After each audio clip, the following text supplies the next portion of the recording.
when I don't live in London anymore, but I lived there for 30 or 35 years. And but each time I go there, if I get out of a station, my route is always, I mean, it sounds ridiculous. If I can do it, I have a walk. And it's, for example, if I get off at Charing Cross, I've been somewhere, my route to get to, say, I might be going to meet somebody in Soho, I always go through the National Gallery.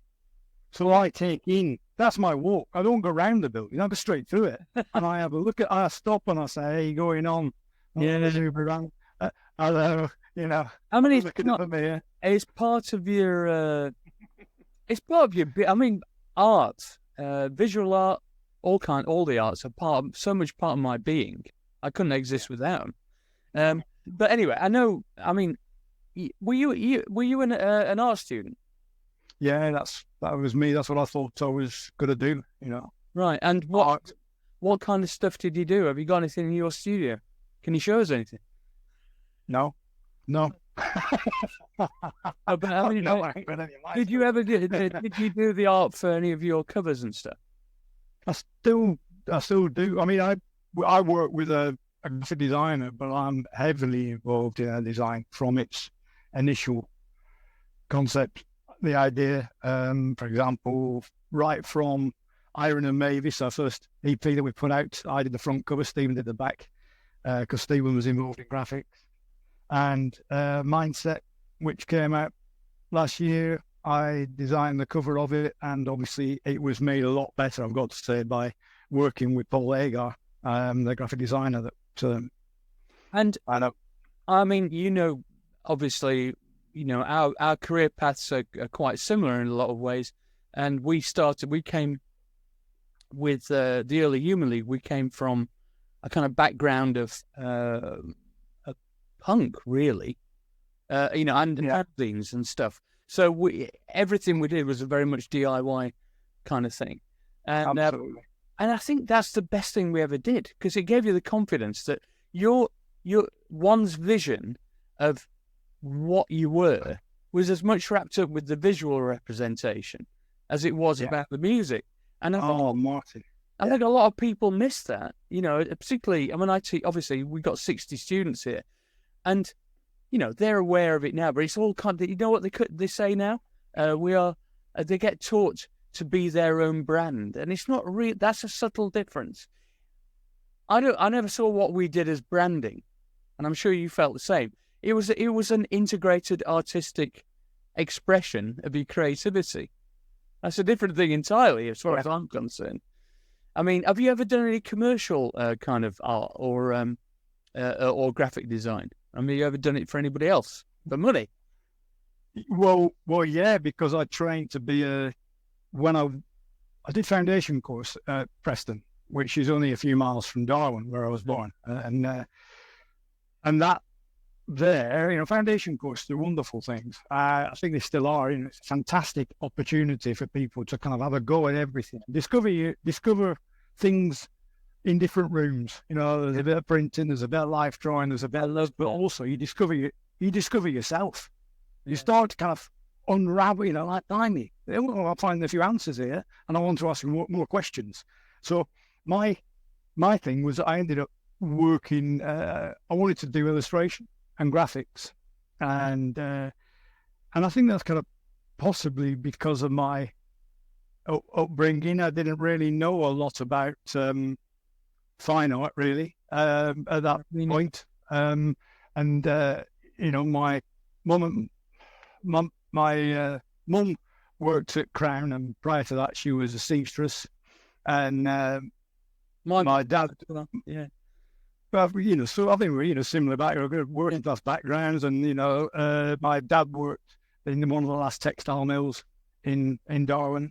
He was a foreman in at Musbridge Mill, and they kind of thought, well, you know, this lad, I've got a sister who's older than me, trained to be a nursery nurse, but it didn't work out. So she ended up kind of working for Crown Paints as well, but loved it. But that's what she did. She worked at Crown Paints. And they said, well, you know, you can draw. And we'll see all this art college thing, you know. So they were like, go on, try and find out what you want to do. But I suppose in the back in my mind, I didn't think that I could possibly be just a fine artist. I thought it had to be applied to some of trade, because all my mates they were electricians, carpenters, painters. They all went to do an apprenticeship. Yeah. Of course, I went on and did my A-levels and went to art college, and it's like, that's brutal. Yeah. So, I then the next thing, I'm in London, and, discovering so many ways of expressing myself on this illustration course. They just let you go anywhere. When you were given a brief, Marty, I could go and do silkscreen printing, which I had no idea how to do. I went down there and I go at that. So it was opening doors, and I did history of art as well. So it was just, oh my goodness, and unbelievable, absolutely unbelievable opportunity to express yourself. And in answer to your question, so therefore, then I went on, and the job I was offered was as a graphic designer. Right. And that's what I did when I met you, first of all. I was a graphic designer, I think, when you helped us with our demos. Yeah, that's what I was doing. And, I'm fascinated with all this kind of, people become famous for one kind of thread of what they do, right? But actually, what led to that is an admixture. I love that word. Admixture of different influences, and all of a sudden something clicks into place, and you're doing that. So tell me about your musical upbringing. I mean, did you have any training or any interest or knowledge that you might want to do that shit?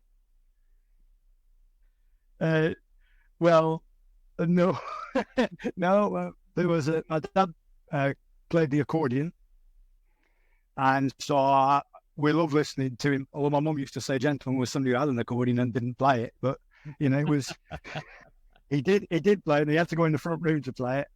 And every so often he'd get it out and he'd play. What did he play? He'd do Vorjaks from this. They'd do a Sir Glenn Miller song, and then he'd play a bit of Hungarian dances. No, Paul. Quite often he wouldn't finish a song. He'd kind of get a bit bored halfway through and then move on to something else. So that was there. So there was always music. There was always that going on. My mum, when we got a record player, she loved Johnny Cash. Absolutely. I mean, I absolutely adore Johnny Cash's music. Right. And that was on a lot. Fats Waller was a big thing. But in terms of an instrument, my sister's, one of her early boyfriends, Roy, gave me this guitar, a 6-string guitar, and showed me a few chords on it. But I was, it was just making noises. It was like, if I'd heard Fred Frith, it sounded a bit more like that. Love Fred. But I didn't know him then, obviously. Yeah, exactly. It was noises. Yeah, exactly. But yeah, interesting, isn't it? Because like an accordion's just making noises, Marty. Yeah. But did you have an appreciation of? Right, I've got a theory that I always grew up loving graphic design, but I was a terrible drafts person. I couldn't draw for toffee. And it really used to frustrate me because I loved art. We came from a working class background. We had no art in the house or anything. And the only art I knew was from the Graves Art Gallery in the centre of Sheffield. And that was it. And I really wanted to, I knew intuitively I wanted to draw or paint or do some kind of visual thing, but I couldn't draw for toffee. And I think it's because I had a lazy eye when I was a kid. And so, you remember, I don't know if you remember, but they used to, at that time, they used to give you glasses and they put like sticking plaster over one eye to make the other eye move. Yeah. So you'd exercise the other eye. So that was me for like a couple of years. Yeah, and I think during that time, I lost my kind of 3D perception visually. And that must have impacted on, that was when I was learning to write. And my handwriting's still appalling. It's worse than a doctor's, And And I just think that's where I was hobbled. And otherwise, I'd have loved fiddling around for it forever, drawing stuff and doing all that stuff, and designing font. I can do it all with computer now, so it's easier. But but anyway, to cut a long story short, I became friends with Malcolm Garrett, who's obviously a design guru, who designed lots of kind of late 70s, early 80s stuff, including ours. And I'm still friends with him now. He does all our artwork for everything. And I've always been in awe of his talent, And excuse me, Martin, did he do the fast release? No, I did that. You did that? Yeah. Fantastic. Oh, God. That's what I'm saying. That's what I'm saying. The only way I could express myself was, I felt at the time, was like cheating, which was like getting letraset from the local stationers and just making stuff up. All the lyrics on the back of the first of the bean boiled sleeve, I set myself with letraset, every letter of it. Yeah, it took fucking hours, and all of. Can I just say, Terry, I love it. I love that. I love it. That's fantastic. I can see it. I can see it. I've got them. It's not in here. It's actually in the other room. But I love. Yeah, I can see that. Yeah. No, because it's like, for anybody who's got a kind of pernickety kind of. I mean, I bet you're like me, so I can look at something and immediately assess whether I like something from a design point of view, graphically. And if I don't like it, why I don't like it. It's just like intuitive. I don't even think about it. I've not studied it. I'm just interested in. I mean, the thing that fascinates me more than anything is typography. I think it's incredible. The depth of persuasion you can deliver with the right typeface. It is like, it to me is tantamount to magic. Yeah. I don't know. What do you think? What's your favourite aspect of graphic design? I know we're not really talking about music yet, but I find this stuff fascinating. Just a design that is simple. So, I'm not going to be able to. Right, I'll give you one: the Clash cover and the Elvis cover. So the one with a type down the side. Yes. You just know immediately it's going to work. It's a great photograph, and the Clash used it because it worked with the Elvis release as well. That's a very, very simple design. But in general, I would say simplicity is one of the most difficult things to achieve. So that for me is the immediacy of something. I just go, oh my goodness, you've got rid of all the shit, and all you've got is what you need. Who designed the Clash? Don't know. Was it? I really don't. Or something like that. Anyway, sorry. But some of the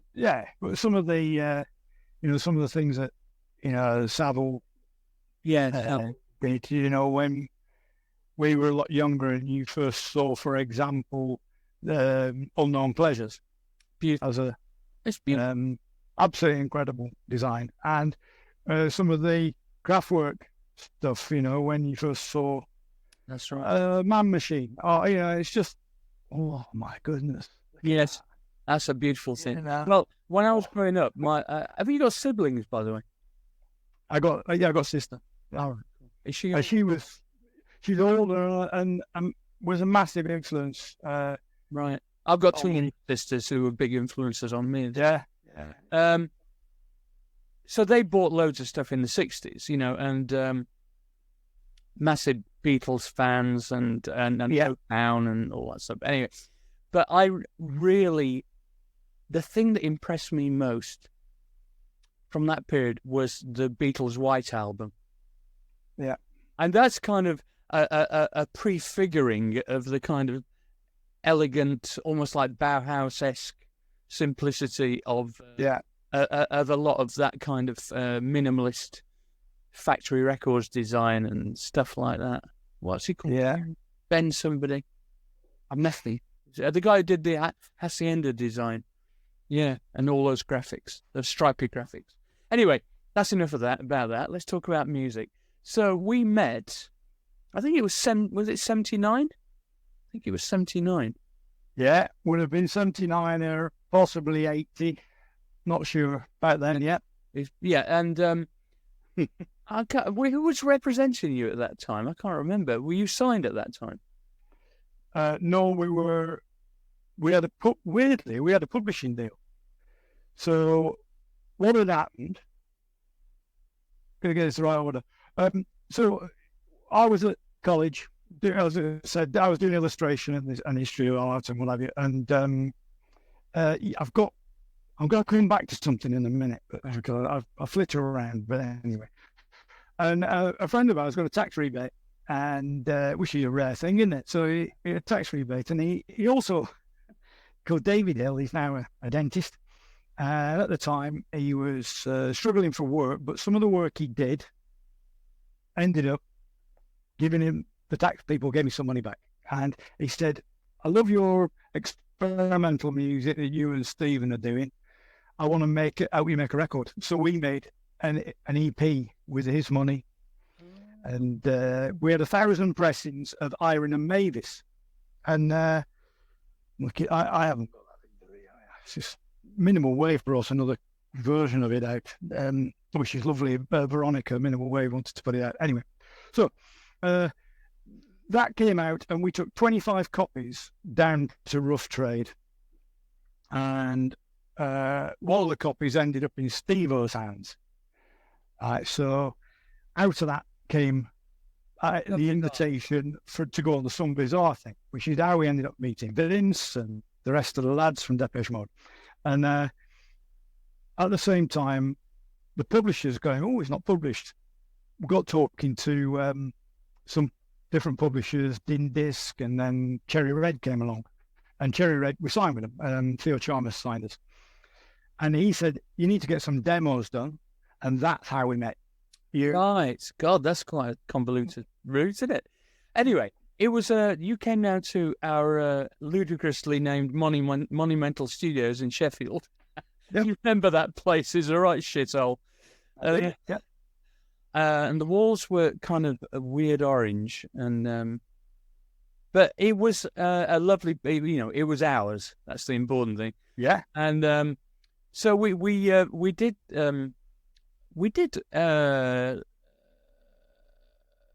what did we do? We did 4 tracks initially.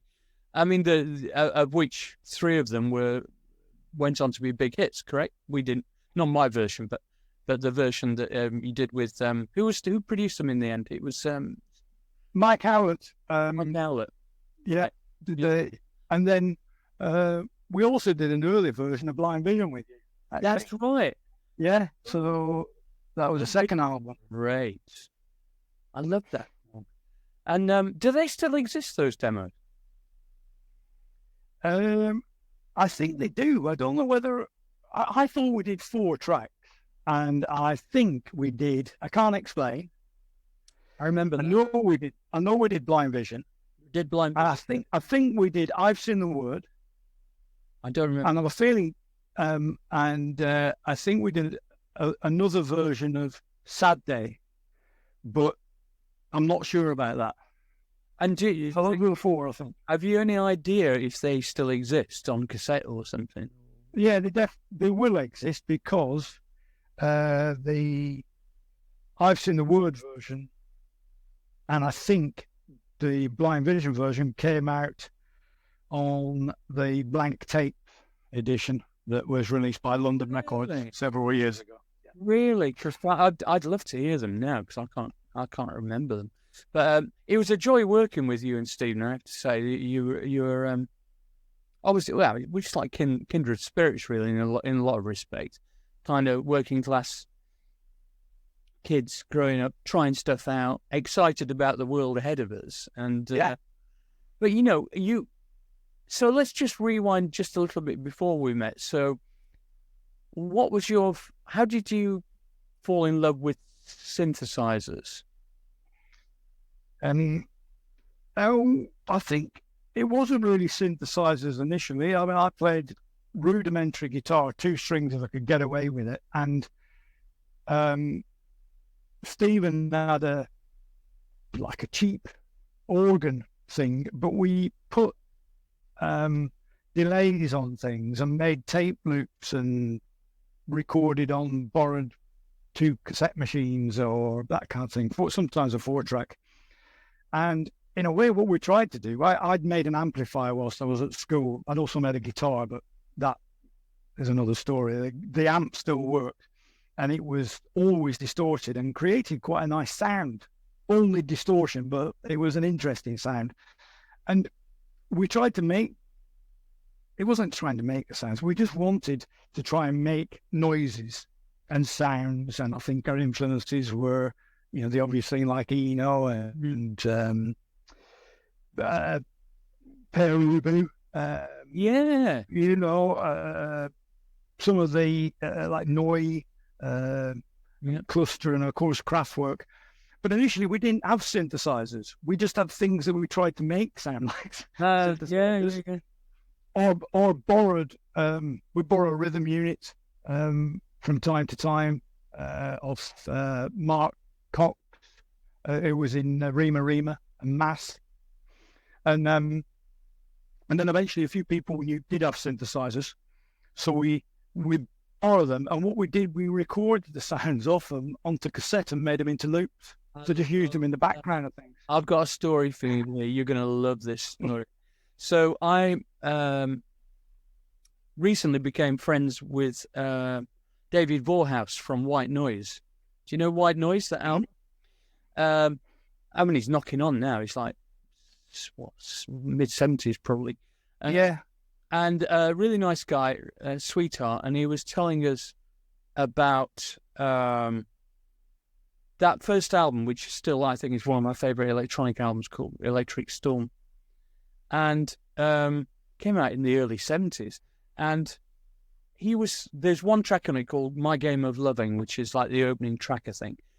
And it's got the most incredible soundscapey weirdness to it. And he was working as part of the BBC Radiophonic Workshop at the time with Delia Derbyshire and all them. And she co-made the record.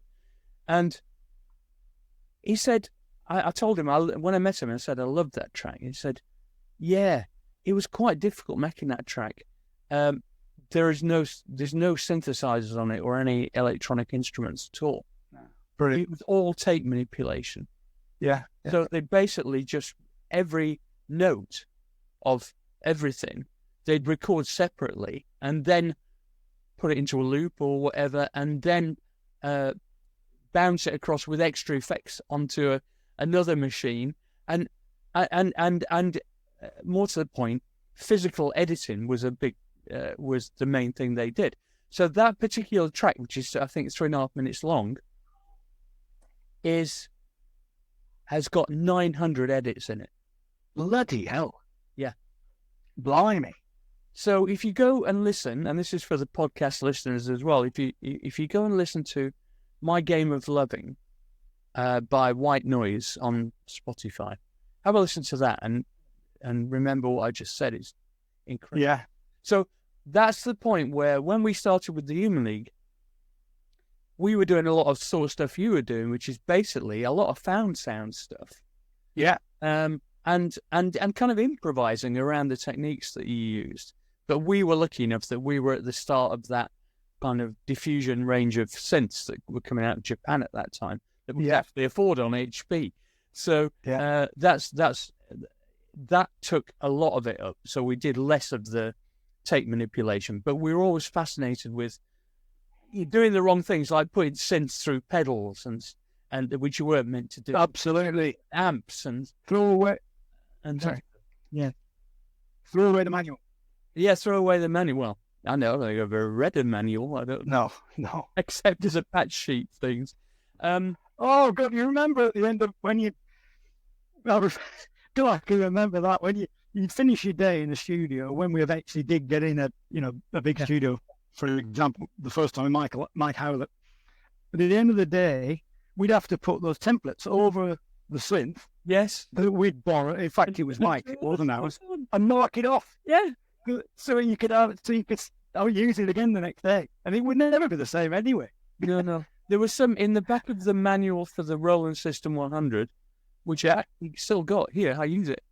There you go. Oh, brilliant. Yeah. Brilliant. They had like blank patch diagrams.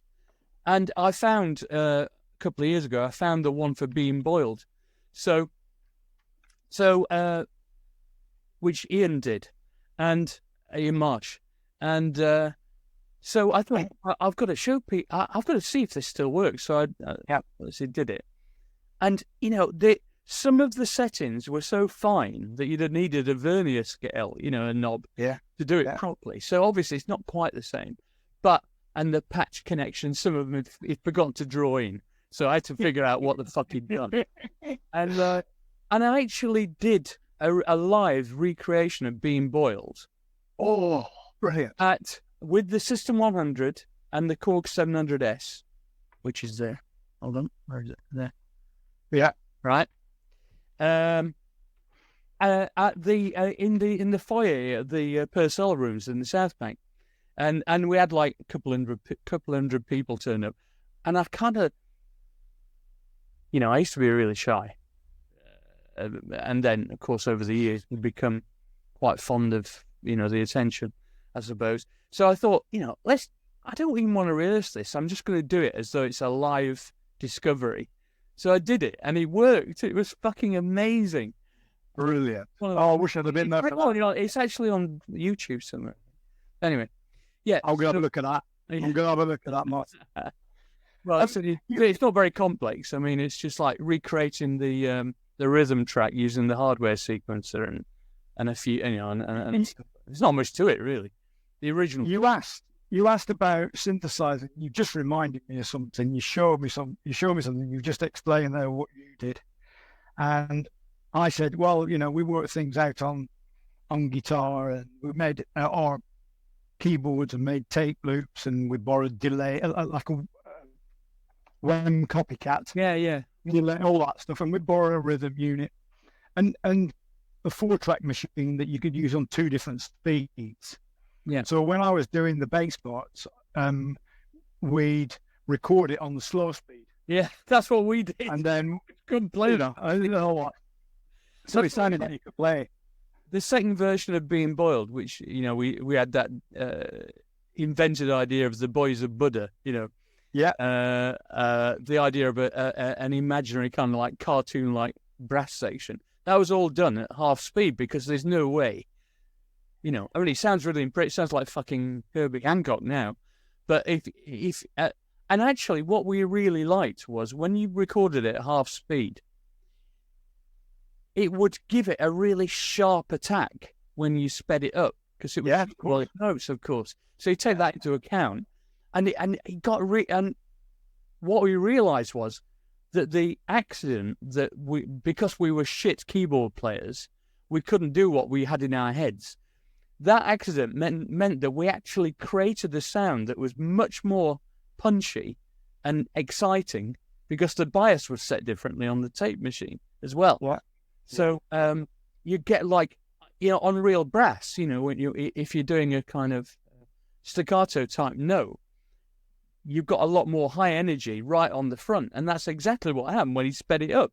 So it's just like this is fucking great. I'm going to do this for everything. So we ended up doing loads and loads of weird kind of Frank Zappa type, like Peaches en Regalia, right? Which I love. And he used that technique all the time. For weird shit.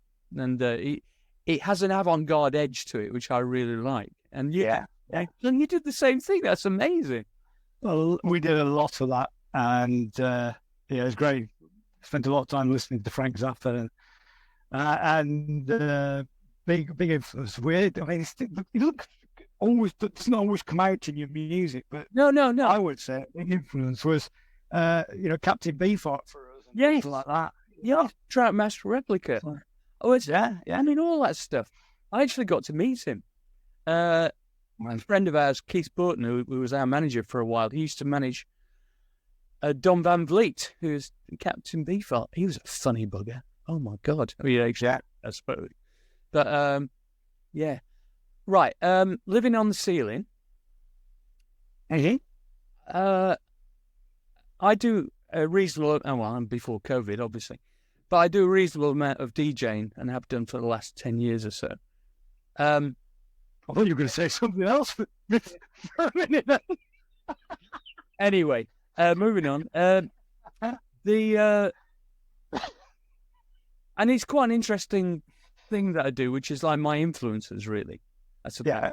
So it incorporates kind of early to mid to late 70s electronic funk and the early experiments of even like early house and stuff like that, you know, which is often forgotten in the history of you know, the kind of funkiness.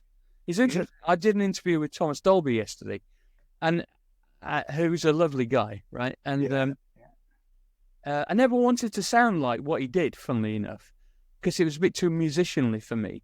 But there was also always an inherent kind of funk element into what he did, a bit like you know, Scritchability and Green Gartside as well.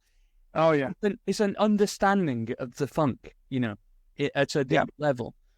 And you know, the reason I mentioned Living in the Ceiling is because it's one of my go-to tunes. If the gig isn't working, or people are a bit reticent to get on the dance floor, you put that fucking thing on, and they're all over it. It's like oh, nice. It's like there's about 3 of them that I use in my set to do that very function. There's that. There's Soft Cell. Can't go wrong with you know, the one that Tainted Love. Tainted Love, the one that transforms in the 12-inch that transforms into Where Did Our Love Go? You know, oh, it's just a great dance floor filler, that. And Dance Little Sister, which I produced for Terence Trent D'Arby, that always works as well. Oh yeah. So anyway, I love that tune, and everybody loves that tune. There's no fucking messing about. Everybody loves it. So how did that come about? Tell us about the story of that particular song. We were messing about. Stephen borrowed a. Do you remember a really quite left field experimental band called Shock Corridor? They were going in the late 70s, early 80s, and the friends of ours were in that, and Andy Garnham in the band had an 808 rhythm unit. So that must have been, I don't know when they came out, but Stephen borrowed it and put a couple of ideas down. And he'd also borrowed I can't remember what it was, but he borrowed a synth off somebody. It wasn't the synth we used on Saturday, because that was a Wasp we borrowed off Lawrence Stevens, who was a graphic designer. Anyway, and he came down with this rhythm. You know, they went dun dun dun dun dun dun dun dun dun dun dun dun dun like that. Yeah. And he said, "Come on, let's see what we can come up with." And I had a few words, and we always recorded our rehearsals because neither of us were trained musicians. Yeah, and sometimes mistakes happened. Mistakes are the best shit. Yeah. So we're playing along, and I had the guitar, and I went da da da da da da da da da, which was not what I wanted to do. Da da da da da da. And Stephen said, "What did you just do?" And I said, "I don't know. I made a mistake." So we listened back to it, and basically I just followed a very simple pattern up on the guitar, on the strings, right, doing it, and I missed a note. But that missing that note made our ears kind of go, "Whoa, that's a nice melody." So I learned the mistake, and that became the melody for Living on the Ceiling. It's very Arabic scale, isn't it? Yeah, but it wasn't intended. It wasn't intended. It was a mistake. And the mistake took us on a journey, didn't it? You know? Absolutely incredible. I need to make more mistakes, Martin. Lots of them. You know, I can help you with that. I do it all the time. No, I mean, I look back now, and of course you re-examines one's influences. I've just finished my autobiography, which I'm kind of has made me kind of reflect on all the things that made me what I am, I suppose. And I look back on I realised what an enormous influence Eno was on my thought process at that point, and the idea that you could be a band just with a Revox and I couldn't afford a Revox, but, similar. Anything you got sound and sound capability, you could be a band with a Revox, a microphone, and a synth. And there was a big double page spread in NME in the mid-70s, and I went, "That's what I'm going to do," and that made a big difference. But also, his big thing was randomness, and those cards he brought out, oblique strategies, strategies, we use them. Yeah, I've got a set here as well, and actually, I've lent them to somebody and I'm not got them back. Typical, isn't it? Anyway, so but the key thing in his discussions, in all his articles, was how randomness is crucial to creativity and accidents. And I know he wasn't the first person to think about that, and it kind of knits in with the kind of, to a certain extent, a little bit like the kind of, I relate it to things like the Andy Warhol scenario and the idea of all this mixing and matching of different weird people, some of which were artists, some of which weren't, but the influence that everybody had on everybody else was kind of semi-random. And I've always been very fond of that kind of organic thought and how it relates to the natural tendency for electronic music to be organized. For instance, I like early Chicago house, which was largely played in manually. I think it just sounds better. A mistake, and the repeated phrases, and the guy kind of his wrist is getting tired or something, or his fingers, and he's stumbles. And I love all that shit. What do you feel about all that? Yeah, it's quite easy to quantize everything, isn't it? And particularly today, so I do quantize stuff, but I'll leave a load of stuff, and we always did, loads of movement in it. And some of the things that are out of tune, not just my voice, but loads of stuff all over the shop as well, and it gives it more character. I agree, and I'm all for. I quite like the extreme of taking it. I don't know, like. If you're using a vocoder, go Daft Punk or Kraftwerk. Yeah. Right. Or, just take it really extreme. Going back to your Chicago house reference, things that just repeat, like some of the stuff that Suicide did. Where you've got some metronomic stuff, and then across that, the most incredible vocals and what. I love Suicide. Oh, me too. Johnny Taylor. Oh, my God. And Dream Baby and all that stuff. Oh, my goodness. And maybe when you get the simple ingredients as well, Side, there was nothing there, was there? No. Drum machine and a fucking, I don't know, Farfisa organ or something. Yeah. And they weren't, but it sounded futuristic. Everything about it to me. It's an attitude. Atmospheric, human, all that stuff. Oh, Suicide were brilliant. I wonder if they're still alive, even. I don't. I know one of the members died, so I think one of them died. Oh God, I feel terrible saying that now because I should know really. I've got a computer. I'll have a quick look.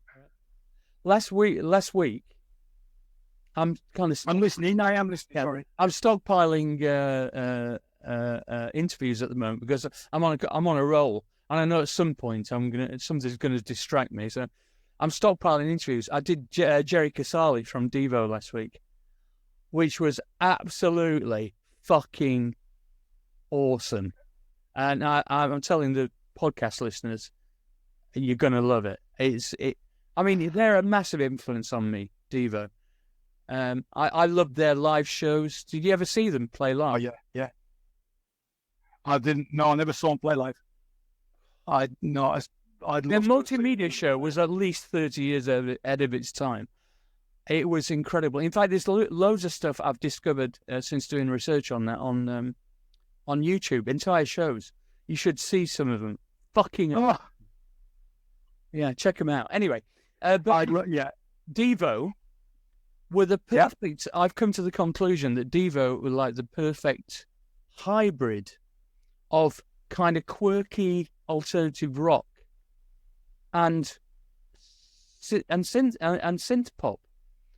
They were right on that cusp, and they were 5 years earlier than when I'd even played anything. Yeah, you know, a lot of their stuff. Incredible. Yeah. Oh yeah. So I really do wish I'd seen them live. Unfortunately, I didn't. But certainly, I used to listen to them without doubt, and they made some crazy early videos. Oh. In fact, Jerry he made a video for us. Did he? Yeah, because he went on to do videos, didn't he? That's and he made one of the last. It was in the last throes of Blancmange because me and Stephen, I think we'd had enough of each other for a while, and decided we'd save a friendship by stopping doing Blancmange together. You know. It was. Why did he fall out? I mean, you'd have to go into detail, but you know, being in a band, it's a bit like it ends up. You end up spending a lot of time together doing you're really, really close. And when it's good, it's great, but you're in a relationship and we weren't married, you know, so it was close, you know. Yeah. It's a close to working relationship. And we were like, the great thing about working with Stephen was that we were like chalk and cheese in many ways. So when it was good, it was great, and it was firing off, and we had a lovely time creatively. And the friendship side of things, we were brilliant. We were really good friends, and we would socialise together from time to time. But we ended up spending too much time doing one thing, which was kind of like in the machine. We just got trapped in the machine. Of how the industry was at that point, and you will know about that. Yeah. And I didn't like it. No, I didn't like it. I've got a theory about this, which is, and this kind of emerged when I was producing other people as well. I think the perfect number of people for a group is 3. I think 2 is a problem because of the reasons you just mentioned. It's got it is, and there's no way to go. Is that it either works or it doesn't with 2 people. 3 people, you can. It's a stable thing. It's like a fucking milking stool. You know, there's something about 3 is the magic number. You know, one person can be pissed off and the other 2 can talk them out of it. Right? Or if 2 people have an opinion and the other person is really insistent that they're right, they just have to accept it, or else, you know, what else are you going to do? Or fuck off. You know, democracy. Yeah, well, kind of, but then when you get into 4, you can have 2 cliques, and so on and so forth. And when I was producing people, I started off with bands, not you, but like I did a couple of bands when I first started producing. And I used to spend more time on politics, internal politics of the band, and people taking me on one side and all that bollocks. And I said, look, if this is what production is about, I'm not interested. So that's why I moved into doing solo artists or bands of 3. Yeah. But, anyway, I think that's quite interesting. Well, go on. It was good, Martin. It was really good. By the way, in the back of my head all this time, because I do flit around, as you noticed, Ben Kelly, designer. Ben Kelly, that's it. Ben Kelly. Yeah, Ben Kelly. And I met him in the summer. We were, you know, in between the lockdowns, we went to see some friends, and my friend Gary introduced me. So this is Ben, and we got chatting. I said, we've got a mutual friend, Michael Costas, who's a designer, filmmaker, fantastic man, and fashion designer. He's done a load of stuff, Michael, and he also made the films that we used as our visuals when we used to play live. And I remember you used slideshows, didn't you? Yeah. So I'll come back to that in a minute, because that was a massive influence on us, seeing you the first time. Oh, where did you anyway, where did you and the Music Machine, Camden. All right. Okay. Come back to that in a minute. Really early on. Yeah. Do you remember that? I do. I also saw you when there was about 12 people, including David Bowie, at the Nashville. Yeah, you were there. Yeah. Me and Helen were there. Yeah. Oh, fucking Anyway, what? I've got so many people. Sorry, no. Before we go back to your story, over the course of these I've been doing, so many people were at the Marquee when we played the Marquee that I didn't know were there, and 2 people had got turned away with David Bowie and Iggy Pop because it was full. How about that? Didn't see the Marquee, I don't think, but I definitely saw you at the Nashville. Yeah. And it was snowing. There was snow. I remember it was really bad snow, and that's why there were so few people couldn't get there because of the weather. And anyway, we managed to get there. But Bowie was there. Apparently so. I didn't see him. But that's what I didn't see him there. I mean, I was watching you. Wasn't really watching the audience. Anyway, so sorry, I interrupted you. What were you talking about? Can't remember. Ben Kelly, the designer of the Hacienda, and my friend introduced me. I said, I think we've met. And then I got a bit embarrassed because, maybe we haven't met. And when you say you might have met. Anyway, so we went our separate ways and blah, blah, blah, blah. And we did have a chat about, because we ended up playing at the Hacienda shortly after it opened. And it looked beautiful, but I don't know if you played there, but it was a terrible sound. I didn't play there, but I went. I did. I went as a punter a couple of nights, and it was a horrible. Yeah. It looked beautiful, didn't it? Yeah, it looked amazing, but terrible sound. Terrible. And anyway, so I got back to London, and coincidentally, Michael Costas got in touch because he wanted some films back that we borrowed when Blancmange came back in 2011 after our little break of 26 years.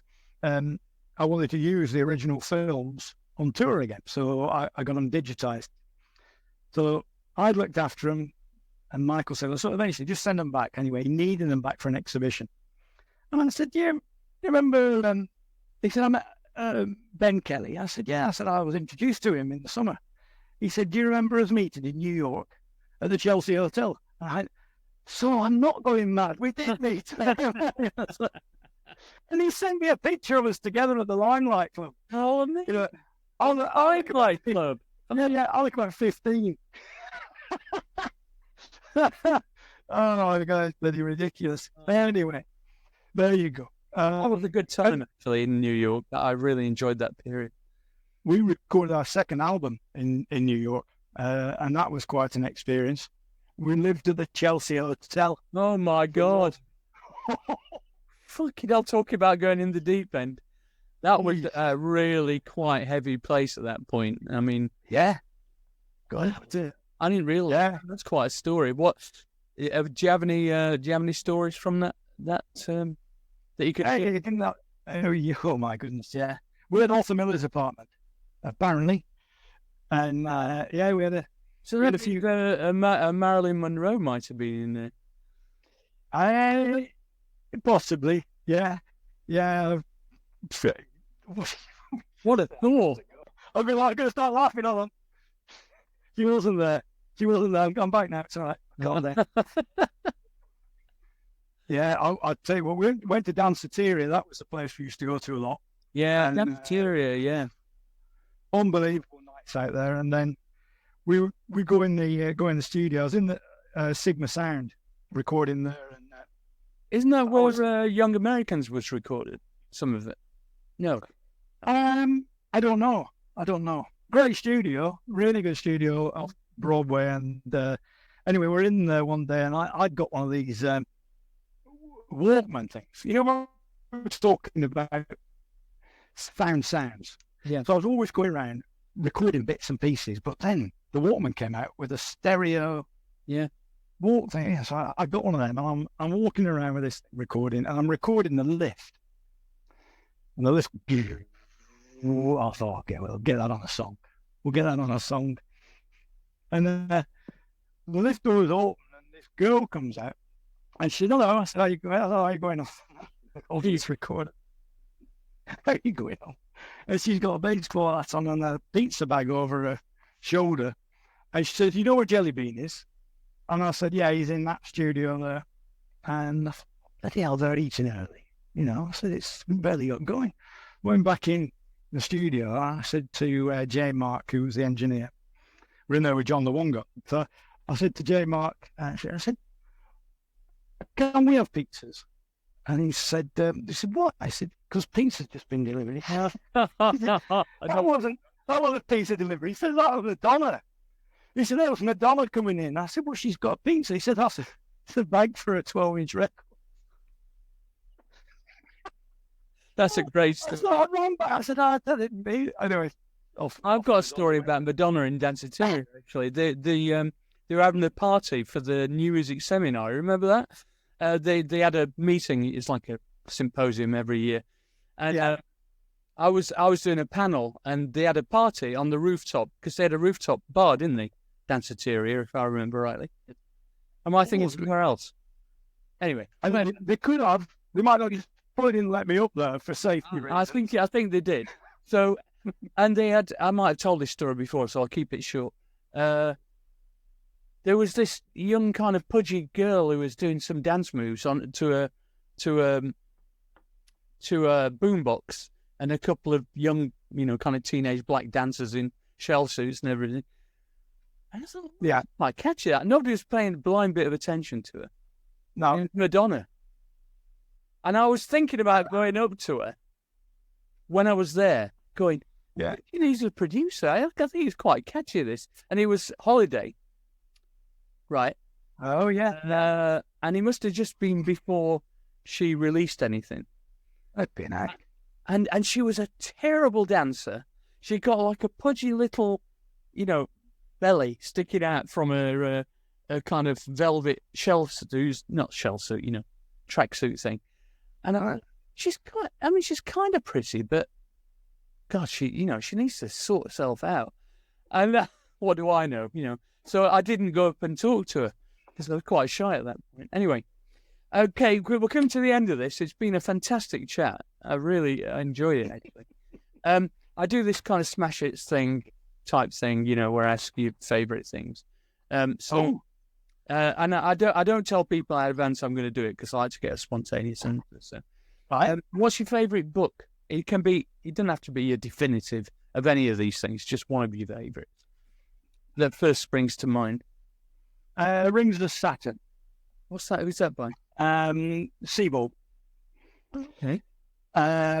And yeah, well, yeah, so Rings of Saturn, but it's absolutely brilliant. Recommend it. Very, very good read. Amazing journey within the book, and beautiful use of language.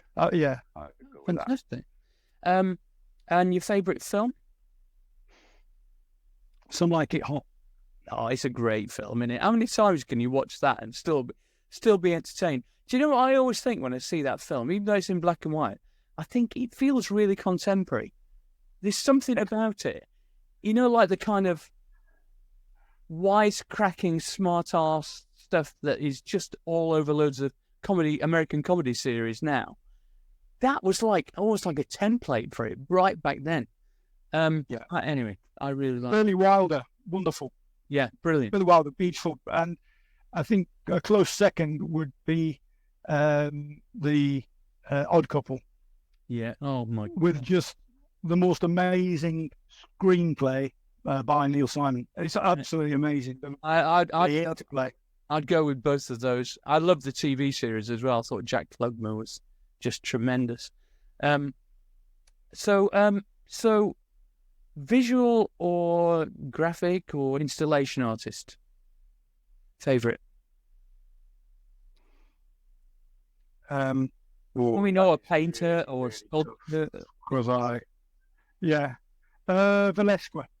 Oh, really? Velasquez. You can't. Yeah. You and Dali, right? Yeah. Right. That's his favorite. Oh dear. There are so many, and right at the beginning we were talking about galleries, weren't we? And and art. And my partner, Helen, she's a painter and filmmaker. And both my children are really into art, and Joe's into his music as well. And I've been lucky enough to work with him, but we really do like our art. So it would be, I've said one off the top of my head, but off the top of my head, Martyn. I love art, and there are so many things to see that have influenced me for music. Music isn't always, you don't get influence to music from music. It can come from anywhere, and I agree. Art has played a massive part in my life. Yeah, massive part. Yeah, and just following on from that thought, what I don't like being negative on these podcasts, because I think people need a bit of a relief from that shit. But we need to fight to keep the arts in the curriculum for young people, for primary, junior, secondary school, everything. It's all going by the wayside, and music as well. And we need to fight for that shit. I mean, I occasionally do some work with an organisation called STEAMCO, which is they're an organisation that goes around the country giving talks and workshops about incorporating art into the STEM subjects. Science, technology, blah blah blah. Is to get art back into the curriculum, and so it's a very important thing for young people's education in particular, I think. So I think it's absolutely essential. I said we had a discussion about foundation courses, and one of the best experiences I've had in my kind of decades of being around, and I think it's a wonderful idea. But yeah, I completely agree with you about how important art is to educating, because there's so many things that have influenced everything around us, and you can trace it back. So much has to do with art. I think the problem is that the current Conservative Party regard those things as they can't. I always refer back to like Monty Python, where John Cleese is the accountant, and somebody comes in and says, "Oh, we want to do this, and we want to put a book out or something," or is it? Sorry, I don't get it. Where's the profit? And it's like, you can't bring everything down to metrics. You can't metricize the subtlety and beauty of art in music, in sculpture, in everything. Anyway, funnily enough, one of the last question was going to be, what's your favorite synth? For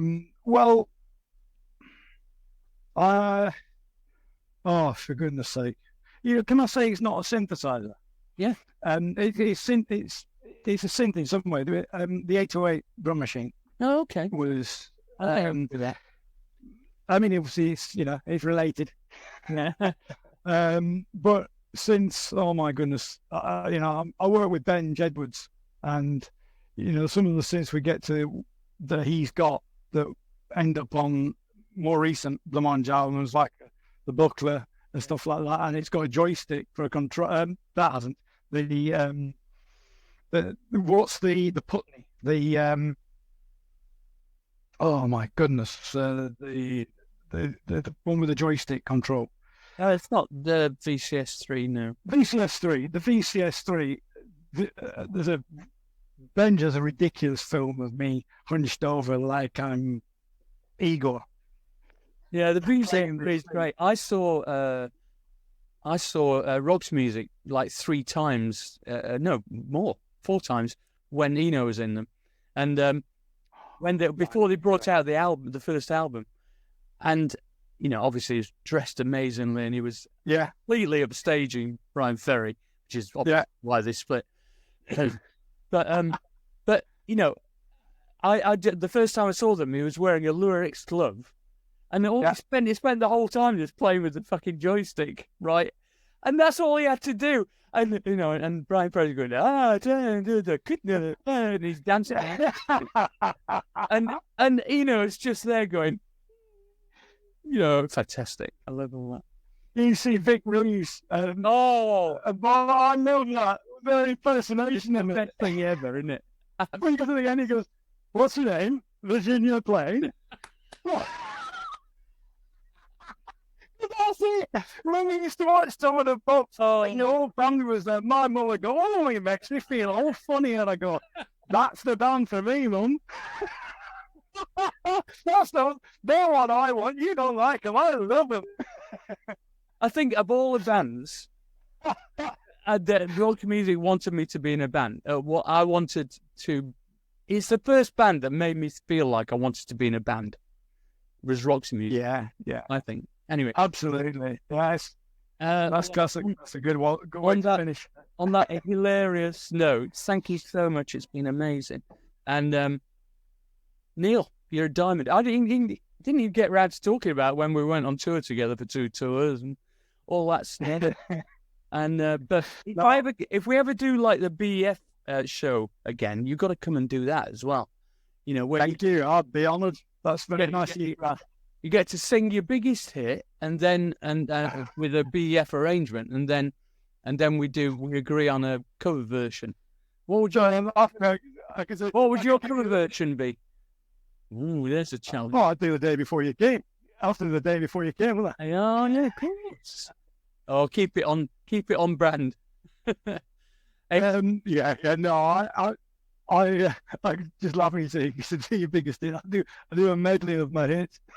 I love medleys. Do you know there was a Bowie tour where he slipped into that kind of schmaltzy kind of Las Vegas, kind of medley of hits, and I'm going. He did that once, and he was like, "Oh no, maybe it was Prince. Actually, it was Prince. He used to do that." But I think it was, I think it was semi-ironic, to be fair. But anyway, good. I like a bit of irony. Yeah, we all like a bit of irony. All right, man. I will see you soon. And the next time we do a BF show, I'm definitely going to ask you onto it. Thank you very much. I'm on record now. I can't get out of it, even if I wanted to. No. All right, man. And we didn't get on either. Wednesday. God, what are we up to in Blackburn? Oh, better, are you? No, anyway. Up the Rovers. I'm still playing. Well, I can't play at the moment, but I can't. We talk a lot with the old lad. We still kind of play in 5-a-side and 7-a-side competitions and what have you. But obviously, there's none of that at the moment. Just a lot of chat on Zoom where we all put our shirts on and look silly. Anyway. Right, Thank you so much. Thank you. It's a wonderful thing to be. I'm honoured, and thank you very much. And good luck with all of your ventures. Blah blah blah. See you later, mate. See you later. Bye.